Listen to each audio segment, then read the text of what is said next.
So ladies and gentlemen, and now it's time for the presentation, Catalyzing Transformation through GICs, Global Best Practices and Trends. And before I invite the presenter on stage, I'm going to take a moment to introduce him briefly. We have with us Mr. H. Karthik, Partner, Global Sourcing Practice Everest Group. And he leads Everest Group's global sourcing practice, which includes the global location optimization practice, the work with global in-house centers and country associations. He's got significant experience in supporting leading global companies in optimizing their location, sourcing model, and offshoring strategies. And he's recognized as a global expert and as a renowned speaker at international conferences. As part of his role, he leads multiple areas of published research, which includes Market Vista, global sourcing, Location Insider, and the advanced location tool. Now that everyone is in the room, I request you to please put your hands together and welcome our speaker, our presenter, Mr. H. Karthik. Ladies and gentlemen, let's welcome him on stage. Warm welcome, sir. Good afternoon, everyone. For the third time in a row at these SSF events, I've been given the best slot, which is right after lunch, right? And people have asked me, why is my slot always scheduled, after lunch? I don't have an answer to that. I think it's mostly driven by scheduling reasons, but I will do my best to keep you all interested and awake. I just want to start with a quick poll questions. How many of you are feeling sleepy now? Okay. How many of you believe that your own jobs are at risk in 2 to 3 years because of automation and artificial intelligence and everything we've been hearing? Nobody seems to be saying the truth either. How many of you believe that your jobs will change as a result of everything that's happening? Good, I had to do something to get you all do some exercise, so I asked a question. Okay. So what do you think is the percentage impact of automation on the FTEs? What percentage will get automated? What do you think is the answer?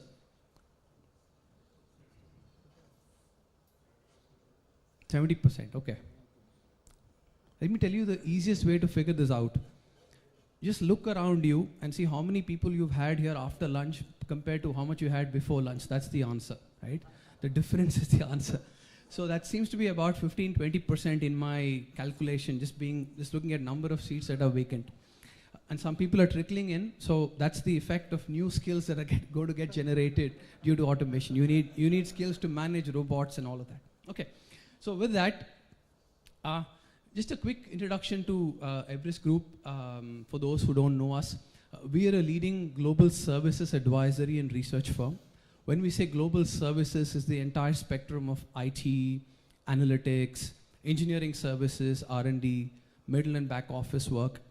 I lead a practice which is called global sourcing. What is relevant for this discussion is I lead our global research and advisory work focused on GICs.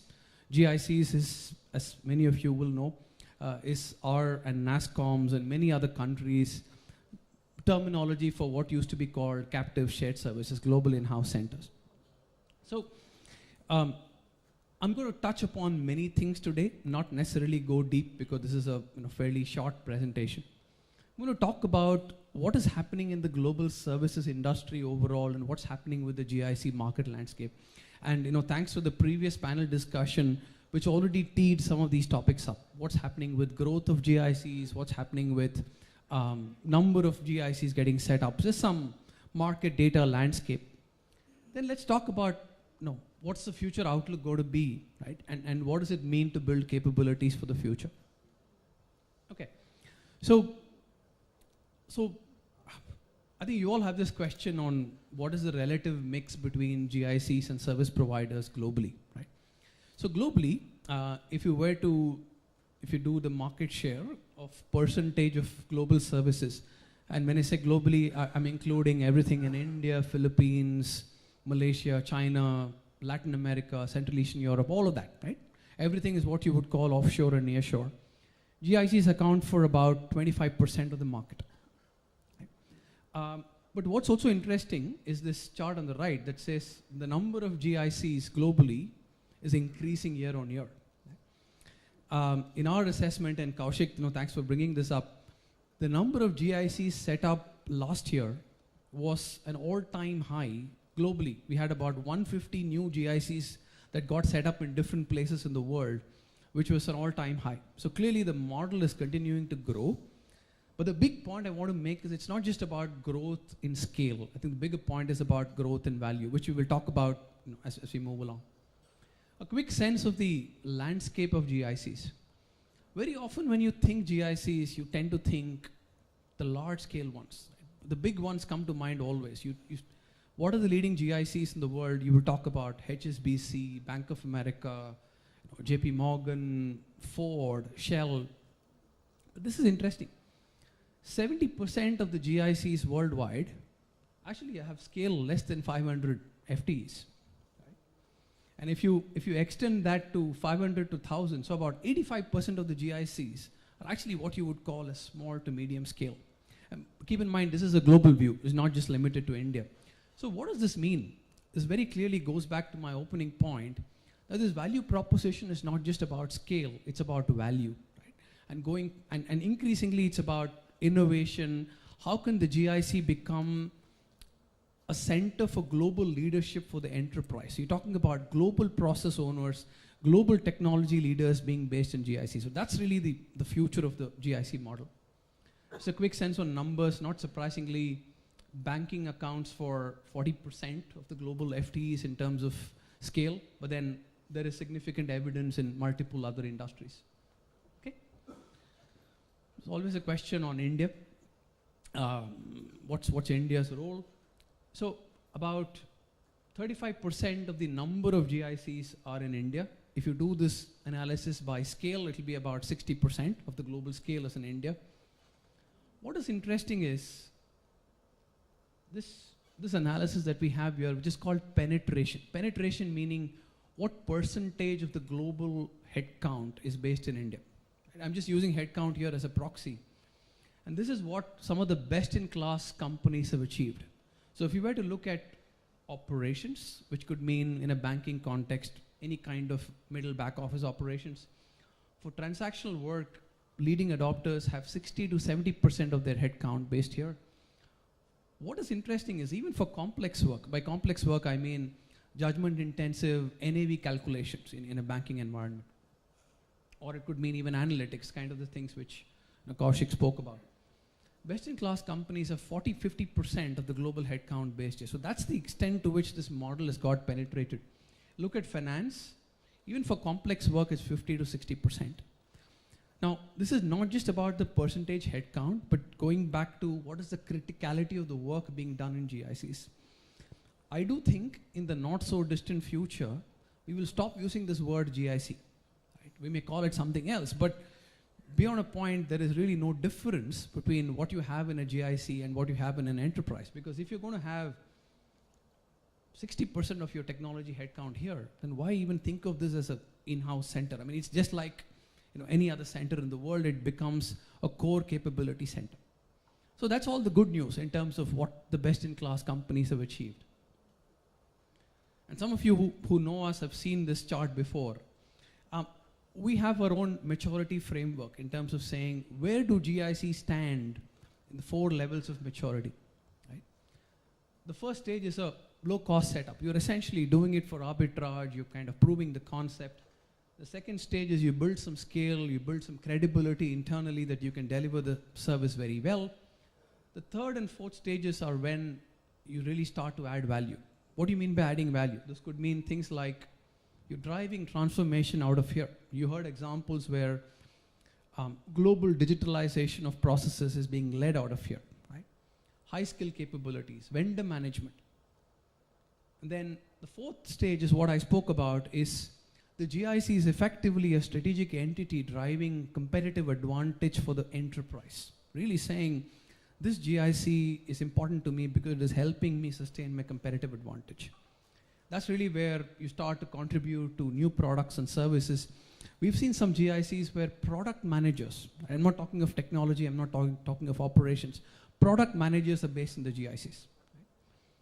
Now, if you look at, this is our independent view of where the market stands based on about 100 odd GICs, maybe a little more, 150. About 1/3 of the GIC landscape is in stage 3 and stage 4. Most are in stage 1 and stage 2.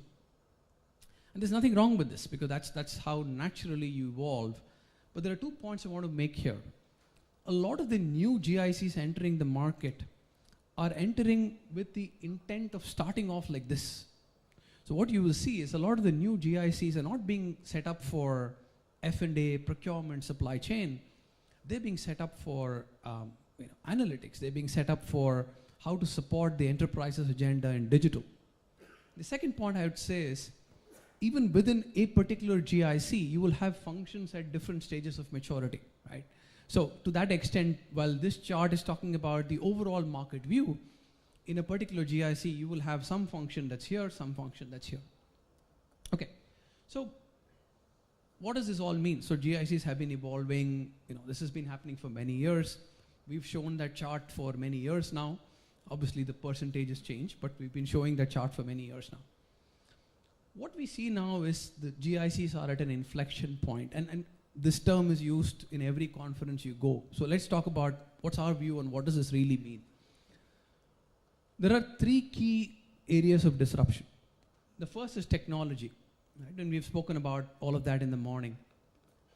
I think now the stage is set for the GICs to drive the enterprise's digital agenda. So all your companies are transforming on digital. Now the role of the GIC is going to be, how can you either support, drive, or even lead this transformation? And we'll talk about some examples later. The second is this focus on business outcomes. There is a lot of talk about it, but today we don't see too many GICs that are actually measuring themselves on business outcomes, right? And when GICs really start doing this, it will mean breaking traditional service models. We believe the future is going to be that you're going to break IT and operation silos, not just in the GIC, but also globally. And that's going to lead to a very different service models. DevOps is an example. The third is on talent, and I'm going to spend some time here because I think some of the other points have been touched upon in the previous discussion. Traditional talent models is not going to be sufficient. So your model of saying, let me look at someone with the right kind of experience, who's worked in a peer organization, let me go and hire him, it's not going to work because a lot of the new skills you're not going to find in the market. So how do you think about upskilling and reskilling? So these are 3 things that I'm going to talk about today. Okay, this is interesting. If you look at the global services market, right, this is a combination of both GICs and outsourcing. We've classified that under 2 philosophies. One is called arbitrage first. What this means is the primary motive of doing global services is arbitrage. Everything else happens, but the primary motive is arbitrage. And in a service provider, those are the traditional models, right? Where you take an application development project, move 80% of the work offshore, and do the 20% onshore. The second is where digital first is the predominant theme. So you're really talking about how can I help the company grow on the digital agenda. Now, this is not to say that in digital first models you don't have arbitrage. You will still have arbitrage, but the primary thrust is digital. These numbers are very interesting. Arbitrage first accounts for 75% of the global market today, right? But it's shrinking at about 4% each year. I'm repeating this. 75% of the market is shrinking at 3.6% each year. If you take the analysis of the top 15, 20 global service providers and do this assessment, this is what you get. Digital first is growing at 20% each year. So 25%, a quarter of the market is growing at 20%. 3/4 of the market is declining. So that is the extent of transformation we're talking about when it comes to moving to digital. Okay. This is a controversial slide, and I need to keep you all awake after lunch, so I'm deliberately put up this slide. We all agree that GICs and service providers have very different value propositions. No doubt about it, I strongly believe this. And there is a big shift towards insourcing, we spoke about, right? Work moving from service providers to GICs.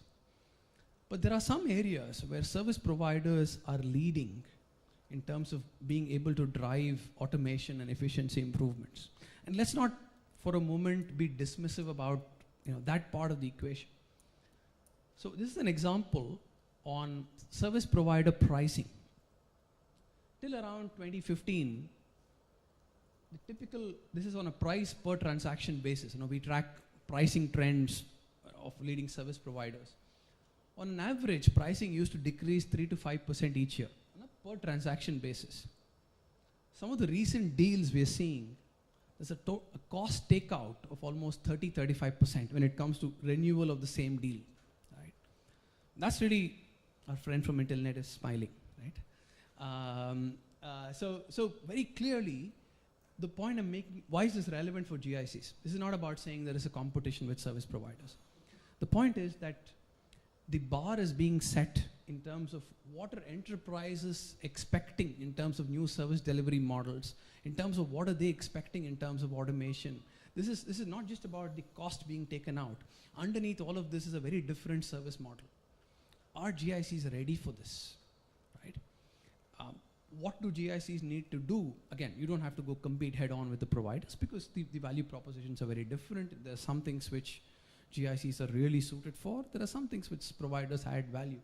But this is the kind of, I think the challenge is for GICs to raise the bar themselves, right, before being asked to raise the bar. I think that's really kind of where I'm going with this.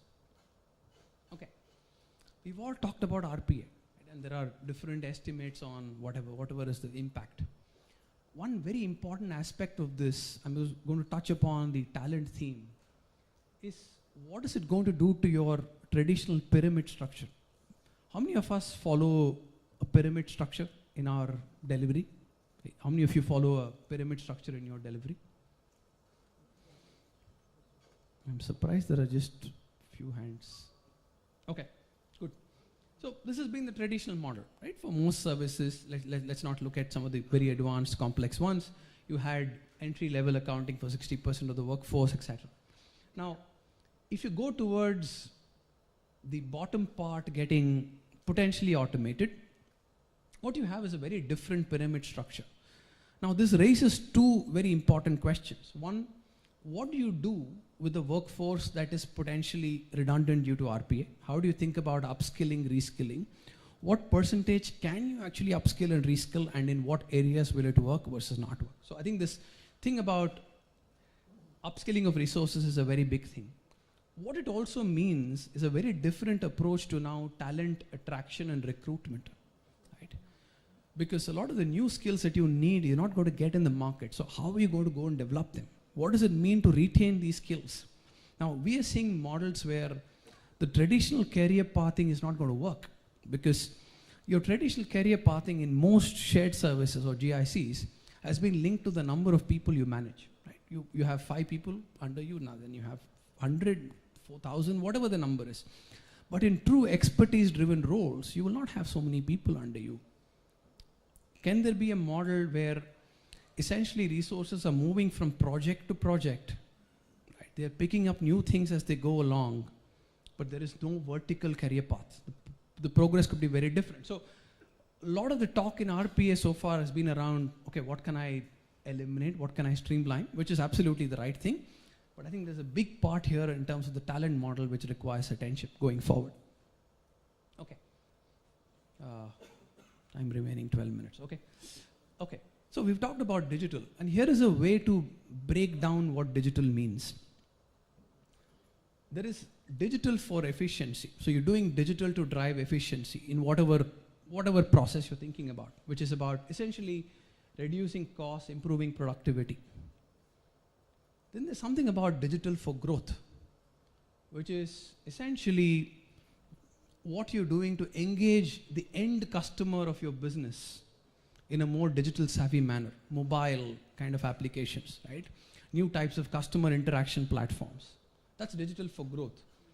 And then there's also something called, which is digital enablement, which is making digital secure, moving into cloud. So creating the underlying infrastructure to make either digital for efficiency or digital for growth succeed. I'm just repeating. There are 3 types of digital kind of focus. There's digital for efficiency, digital for growth, and digital for enablement. We did a survey of around 200 North American enterprises. So this is the results of the enterprise survey, not GIC. Saying, where is it that they are spending the most on in digital? Right? The natural answer seems to be people will be spending in all these three areas. But you'd be surprised. 47% are prioritizing or will prioritize digital for efficiency spends. Another 29% are focused on the enablement layer. Only 24% are focused on digital for growth. Right? Now, the GIC has got a very unique platform where they can actually help the enterprise progress in all these areas. Right? If you look back on the panel discussion, some talked about GICs for efficiency, driving digital for efficiency. Some talked about driving digital for growth. I think the power of the GIC is to drive the enterprise's agenda in a balanced manner across all of this. Right? And I think that is really going to be the true potential of the GIC, and that will what will catalyze this industry to the next level. Okay, we've talked about this. I'm not going to, I think there was a chart in Murthy's slide about how value expectations are going to change, talent models are going to change, governance is going to change. So I'm going to skip this. The point is, there are going to be very new expectations on value compared to what has been done so far. Okay, so this chart is an eye test for those sitting at the back. And just to ensure that you're listening, I'm going to ask you after my presentation to repeat what is there on this slide. So this is the result, this is the outcome of a recent survey that we did, focused on upskilling, reskilling. This was only focused on GICs, right? About 80 GICs across the world. There's a lot of detail behind upskilling, reskilling in this survey, but I'm just going to focus on one theme. So one of the things we probed in this survey is what skills are going to change going forward. So what skills are going to become more important versus less important? And for those skills, what is going to be the challenge in hiring? Right? Very simple question. So to repeat, how is the importance of skills going to change going forward? How is the challenges to hire going to change going forward? And if you look at the definition of skills that have been used, it's not about Python versus Java. I mean, that's the technical skill. Right? There is a broad spectrum of skills that are going to be important for GICs going forward. Right? So there is industry-specific skills, there's technical skills. Very often when you say skill, it gets associated with, does this person understand F&A, does he understand ERP? But that's just one part of the skill. The skills that are going to, where the importance is going to significantly increase going forward. And also, that's the bad news. Not only are they going to increase in importance, it's also going to be difficult to hire those skills. Types of skills, intuition, pattern recognition. So can you train people to look at dots, look at patterns in 5 things? So if a person is changing addresses 6 times in a month, what is that pattern recognition throwing to you? Right? Leadership, problem solving, design thinking. These are the skills where not only it's going to be more important going forward, it's also going to be a challenge to hire. So that's really the big challenge for upskilling and reskilling. Do we have the right answer to this? No. Do all of you have the right answer to this? No. Right, frankly.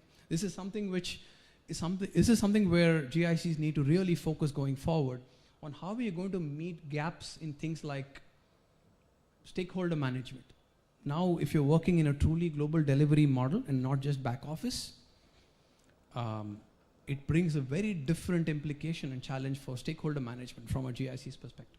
So that's really going to be the future. Okay? Most of the GICs believe that upskilling and reskilling talent is going to be an important approach to addressing these requirements. Over 90% have undertaken or plan to undertake reskilling initiatives. But what has been now is just scratching the tip of the iceberg. There is a lot more that needs to be done in this area. Okay, so let me conclude with some closing thoughts. So the fulcrum of this whole discussion, the theme that I wanted to leave with you is, how can GICs better drive or better help the enterprise drive their digital agenda. These are the 4 things that I'd like to talk to you about. The first is prioritize where you make investments or where you want your parent company to make investments in. I just want to talk about this. Doing more is not always beneficial. Right? Most GICs have a great ambition. We're doing only 3 services out of the entire value chain. We want to do everything. We want to do this, we want to do that, we want to do that, and become a COE and become a center of excellence, pretty much everything. Right? It's a great ambition to have, but I think it's very important to prioritize what are going to be the best fit from a GIC perspective. And maybe there are some things which it is not good to do from a GIC, or the GIC is not the best fit model. So having that maturity within the GICs and being able to have that conversation with the parent organization is a very different ball game. And do not underestimate the implementation challenges, right? Even on RPA, we've seen what is projected on paper compared to what actually happens is very different because GICs underestimate implementation challenges. In each of these things in the digital agenda, you can have 3 roles. You can be a follower, meaning the enterprise is doing something and the GIC is effectively following it. There are some where you can influence and there are some where you can lead. Right.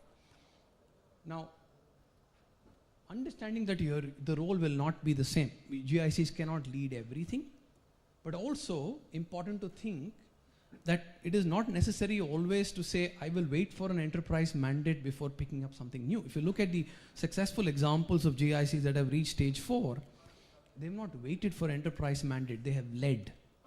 So thinking about where it makes sense to follow, influence versus lead is going to be an important part of the future. We've talked about revamping talent and operating model. Traditional talent models will not be successful. We need something very different in terms of upskilling, reskilling. Leveraging the power of the ecosystem. So GICs often think we can do everything ourselves, but there is an ecosystem beyond you. Maybe there are cases where it makes sense to partner with a service provider. Maybe there are areas where it makes sense to partner with a startup. I'm not saying in all cases, but thinking of the power of the ecosystem is going to be important. Accelerating integration between IT and operations, and Kaushik touched upon it in his presentation. And this is a big challenge, especially for people in a banking environment. We believe the future is going to be not about investment banking IT and investment banking ops, but how do you think of a very collective role. And the challenge is that the enterprise may not change its org structure. Therefore, you can't just change your org structure in the GIC, but how can you drive better cross-functional collaboration? Last point, adopt business outcome metrics. Right? If you ask GICs, why have you not adopted them so far? The first question will be, I can't measure it or link it to what I'm doing. That's going to be the first answer, which is true. You can't completely say, if you're doing analytics on revenues, and if there's revenue growth, you can't say that because I did the analytics is the only reason why there's revenue growth. Fair enough. But at least are you making an effort to track what is business outcomes? Because when you think about digital, it's all about business outcomes, and you can't change you can't look at the success of a digital initiative without looking at ROIs.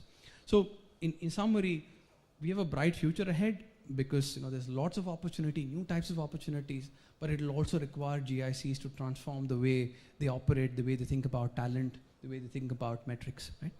I know I've covered a lot in a heavy session right after lunch. Maybe I can take just one question, and then I'm happy to take other questions during the later part of the day.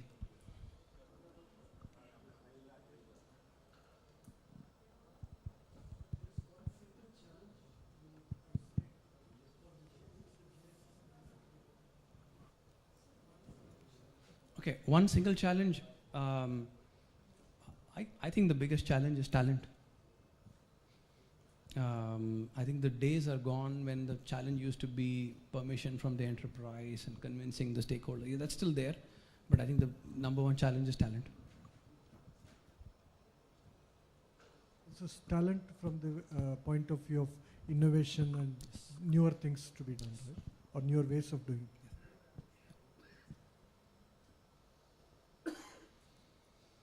Any questions from the back of the audience? I promised to get back to them with a question, so.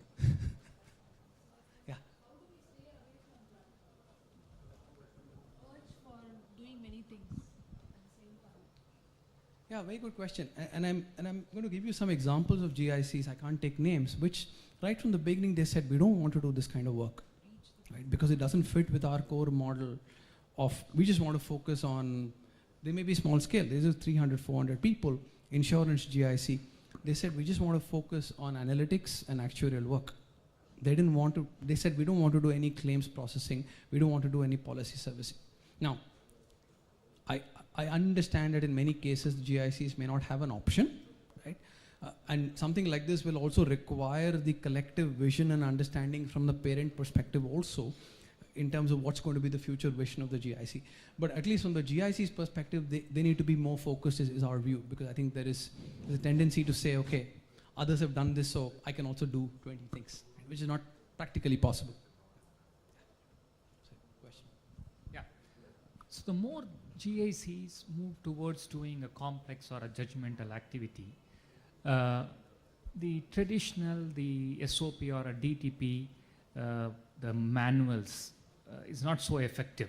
So when there is going to be change of people, whether they are preparing a NAV or they are preparing a stress testing analysis, there is a dip in quality as to what they do until the new guy really takes over that really analysis and also works closely with the person who is going to use this, Yes. right?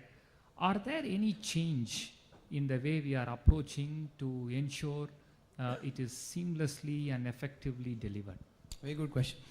And one of the questions we probed in this survey is what is the success rate of upskilling, reskilling initiatives, right? And the question was, success is defined by, have you been able to redeploy at least 50% of who you trained in the new role?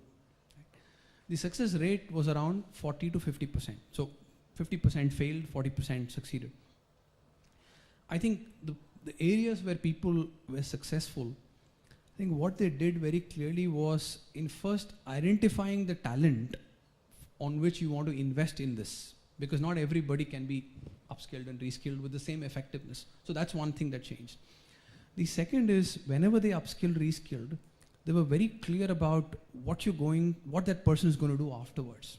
Because we've seen one of the challenges is you upskill and reskill in an academic program for 2-3 months, but then you really don't know what to do with that person after that. The third big difference is to be clear with that individual on what is his or her career path going to be afterwards. Right? These are some things. Having said that, there is no, the other thing that we found GIC has been very successful is 75% of the upskilling, reskilling initiatives have been on the job. So you pretty much train on the job as opposed to saying 3 months, you just got to focus and learn something new. So that thing about on-the-job training also ensures seamless integration. But there is no silver bullet to your question.